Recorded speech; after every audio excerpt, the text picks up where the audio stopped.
Shalom, selamat sore. Perkenalkan, nama saya John Pakpahan. Hari ini hari Sabtu tanggal 25 Mei 2019. Pada saat ini saya akan bicara dengan tema Al-Quran itu diturunkan dengan ilmu Allah.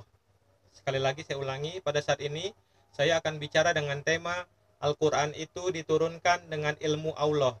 Mari kita mulai. Al-Quran itu diturunkan dengan ilmu Allah. Surat Hud ayat 14.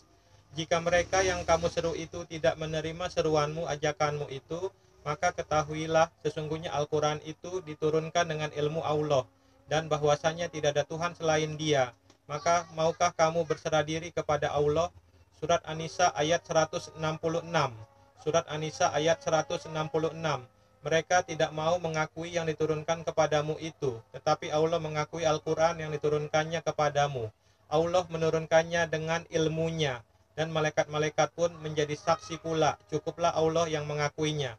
Ini penjelasan saya terhadap surat Hud ayat 14 dan surat An-Nisa ayat 166 ini. Ini penjelasan saya. Sesungguhnya Al-Quran itu diturunkan dengan ilmu Allah. Jadi, bila ada kesalahan dalam Al-Quran, maka itu adalah kesalahan Allah SWT. Allah SWT yang bertanggung jawab terhadap semua kesalahan dalam Al-Quran.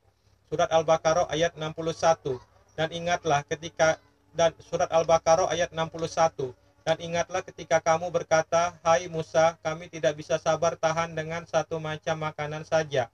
Sebab itu mohonkanlah untuk kami kepada Tuhanmu agar Dia mengeluarkan bagi kami dari apa yang ditumbuhkan bumi, yaitu sayur mayurnya, ketimunnya, bawang putihnya, kacang adasnya, dan bawang merahnya." Musa berkata, "Maukah kamu mengambil yang rendah?"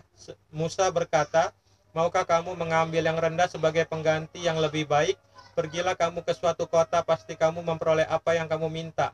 Lalu ditimpakanlah kepada mereka nista dan kehinaan, serta mereka mendapat kemurkaan dari Allah. Hal itu terjadi karena mereka selalu mengingkari ayat-ayat Allah dan membunuh para nabi yang memang tidak dibenarkan. Demikian itu terjadi karena mereka selalu berbuat durhaka dan melampaui batas." Keterangan saya terhadap surat tadi, surat Al-Baqarah ayat 61 ini adalah bukti nyata kebodohan dan kebohongan Allah SWT dalam Al-Quran. Allah SWT mengatakan dalam ayat ini bahwa ada nabi-nabi atau para nabi yang dibunuh oleh orang-orang Yahudi bangsa Israel sebelum Nabi Musa alaihissalam. Benarkah demikian? Siapakah para nabi sebelum Nabi Musa alaihissalam di kalangan orang-orang Israel? Nabi Musa alaihissalam, Nabi Yusuf alaihissalam, Nabi Yakub alaihissalam, Nabi Ishak alaihissalam, Nabi Ibrahim alaihissalam. Siapakah nama nabi yang dibunuh bangsa Israel sebelum Nabi Musa alaihissalam? Jawabannya tidak ada. Jadi terbukti dengan nyata kebodohan dan kebohongan Allah SWT dalam Al-Quran. Jadi terbukti dengan nyata kebodohan dan kebohongan Allah SWT dalam Al-Quran.